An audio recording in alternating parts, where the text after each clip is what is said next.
수도꼭지를 틀었는데 물이 콸콸 나오지 않은 적이 있으신가요?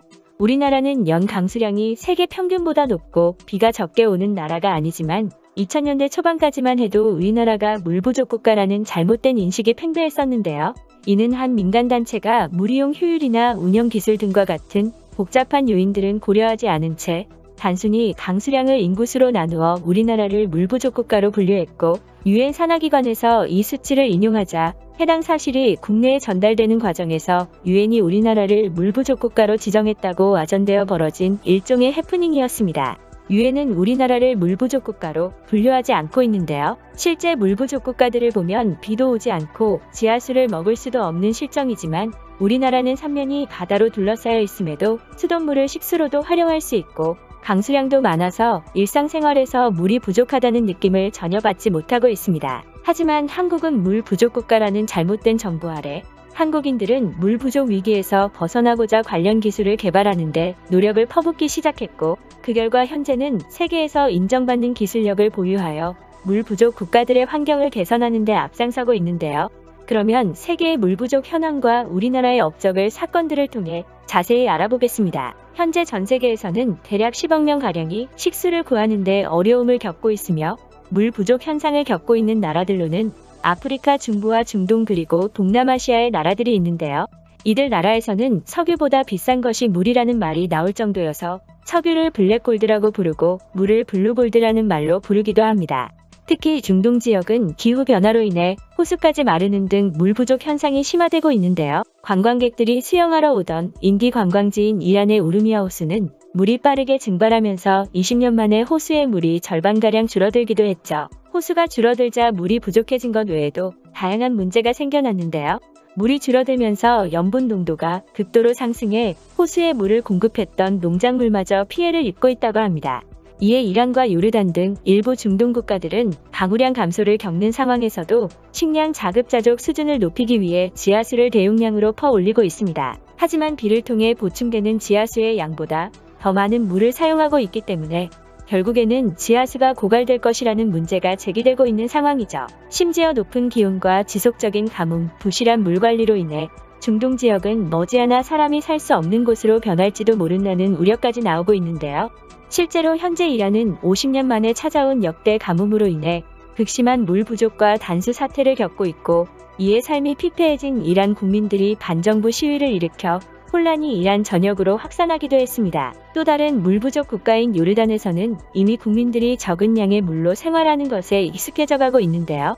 요르단 국민들이 사용하는 물은 하루 40리터로 우리나라 물 사용량의 7분의 1, 미국 물 사용량의 10분의 1에 불과한 수준입니다. 중동 내의 국가들은 물 부족 문제를 고심한 끝에 바닷물의 염분을 제거하여 식수로 활용하는 해수담수화 방법을 해결책으로 선택했는데요. 하지만 바닷물의 염분을 제거하여 식수나 생활용수로 만드는 것은 높은 기술력을 필요로 했고, 관련 시설을 짓는 데만 오랜 시간이 걸렸기 때문에 물 부족 문제를 빠르게 개선하기는 어려웠죠.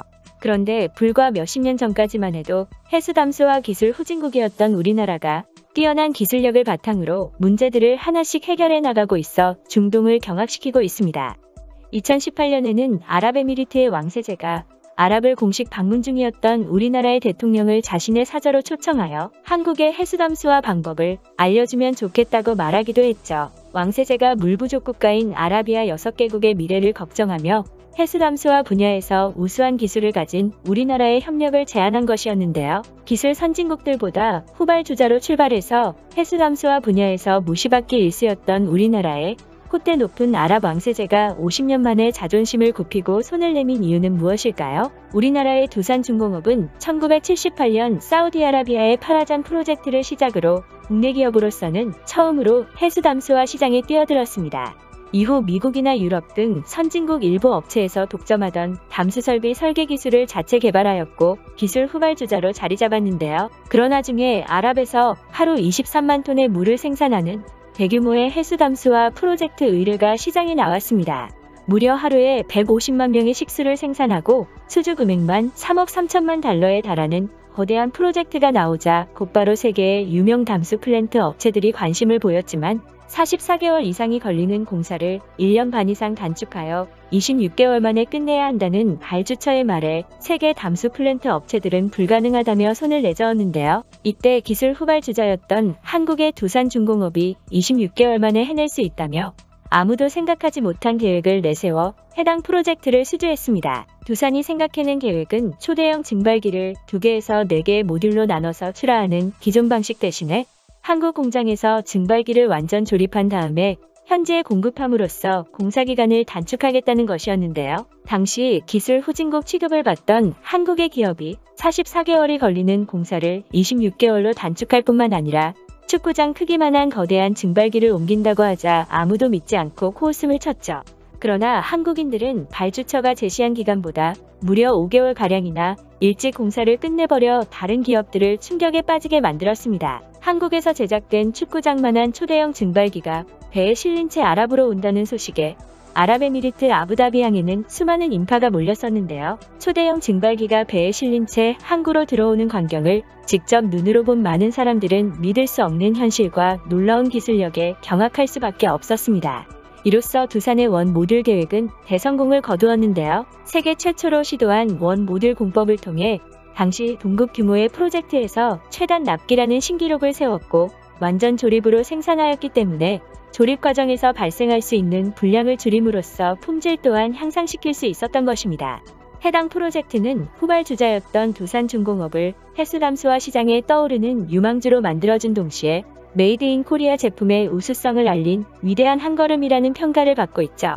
이후 두산은 2000년대부터 중동 지역 담수 플랜트를 거의 독점하며 세계 해수담수화 점유율 1위에 올라섰습니다. 이뿐만 아니라 과거 한국은 물 부족 국가라는 우려 속에 많은 투자를 진행했던 만큼 대기업 외에도 국내 여러 연구기관 또한 지속적으로 연구를 하며 해외 시장을 개척해 나가고 있습니다. 우리나라의 연구원들은 개발도상국을 위해 도서 및 오지 등에서 가볍게 사용 가능한 기술도 개발해 내었는데요. 2020년도에 한국과학기술원 연구팀이 해양열을 이용해 바닷물이나 하수로부터 식수를 생산할 수 있는 막 증류 기술을 개발해낸 것이죠.